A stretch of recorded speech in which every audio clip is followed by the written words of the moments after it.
Hey, this is Lance Wallnau. Today is going to be a most interesting show because we're going to be taking behind the scenes with a mother I recently met whose 12-year-old daughter was virtually driven to suicide by the induction she was getting in a activist who was invited to the school in an art class to cause her to question her own gender and her own identity.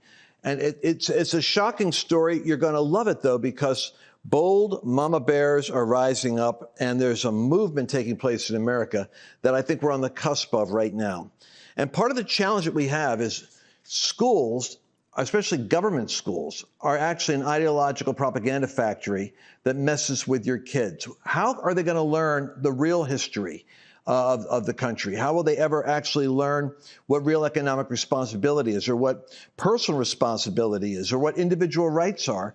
And that kind of powerful education is now being given back to parents in a series which is called what's it called here, Mercedes? It's called The Tuttle Twins. And so we're seeing it even in our own staff. We're using this with our own kids. And what I want you to know is you have the ability to properly educate, and you have the responsibility to properly indoctrinate and vaccinate your kids' brains from the propaganda they're getting exposed to out there in social media, from their peer group, in entertainment, and in the school system.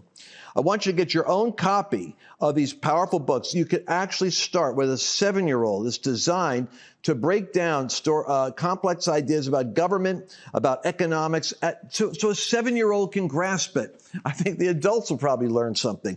You want to go to lancewallnau.com/twins. lancewallnau.com/twins. Hey, grandmas and grandpas, grab this now. You can start even indoctrinating the grandkids when they're visiting with you. Let's get into this show. Welcome back to the Lance Wallnau Show.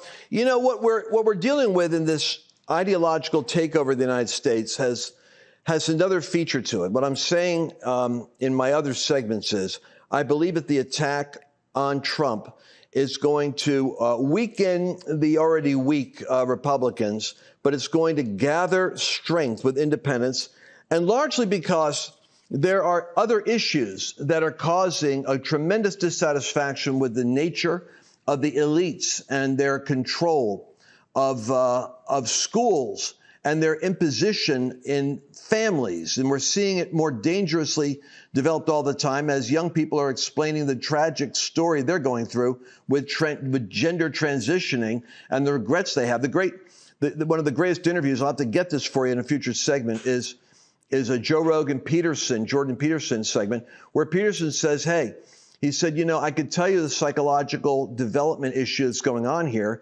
The average young person who is having an experience of not being comfortable in their own body, by the age of 18, 90% of it gets sorted out. The tragedy is the kids are being targeted earlier than 18 to create problems. My next guest is an authority on this. Erin Lee is the mother of 3 children in northern Colorado. I met her recently. She's a proud Army wife and a full-time human resource manager, writer, speaker. And she's founded an organization which is designed to deal with the gender attack. She and her husband became vocal advocates for parental rights after their little girl was recruited by her trusted art teacher into a secret gender and sexuality meeting disguised as an art club, where their daughter was convinced that her normal 12-year-old discomfort means she's transgender. In the club, the teacher and outside activists discussed attraction, puberty blockers, and suicide. They positioned themselves as safe adults and gave the kids toys and provided a cell phone to reach out privately, and even warning them about talking to their parents because it might not be safe for them to do it. When you've got agents that are evangelists targeting your kids in the school system to get into their heads and separate them from their parents, folks, you've got a moment in time when the story of what we're talking about politically over here with the left-right completely breaks down into what's going on in the real world with parents and their children. And I want to introduce you now to Erin Lee. Erin, welcome to the program.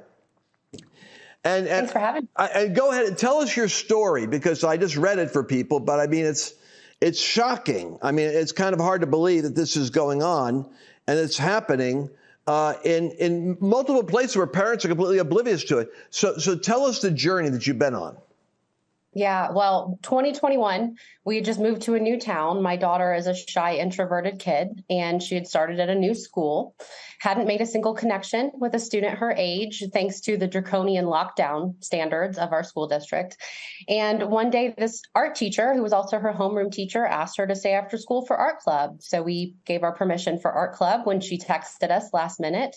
When she got there, it was actually Gender and Sexuality Awareness Club, or GSA, and the teacher had invited in this outside activist, and they did such things as using flags to describe umbrella terms or defining words, telling the kids that queer is a term they can use while they're still figuring out their sexuality, and transgender is when you're not completely comfortable in your biological sex. They explicitly asked who the kids were attracted to, discussed polyamory, suicide, telling the kids that these new labels, including my daughter's new transgender label, makes them more likely to kill themselves. They handed out toys, flags, stickers, bracelets, what she called the obligatory stickers and wristbands that kids love to collect everywhere they go. It was a very predacious response.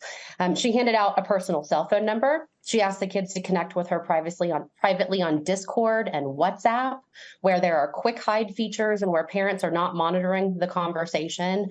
And as our daughter left the room that day, the art teacher even pulled her aside and said, "Remember, you don't have to tell your parents." And so we're very fortunate that she came home and we could tell something was wrong. And she immediately handed us that transgender flag, proclaimed her transgenderism, and wanted to involve us in that process. So we're lucky she broke the rules. The number one rule of this club was what you hear in here, keep in here. So we're fortunate she broke that. So she breaks this, and now your husband then is hearing this. Oh boy, this episode was so hot, YouTube and Facebook might not be able to handle it. So go to lancewallnau.com/podcast or Rumble to hear the whole thing. Did you enjoy this latest episode? Please remember to share it with your friends, because the more knowledge you have, the better equipped you are to navigate the world.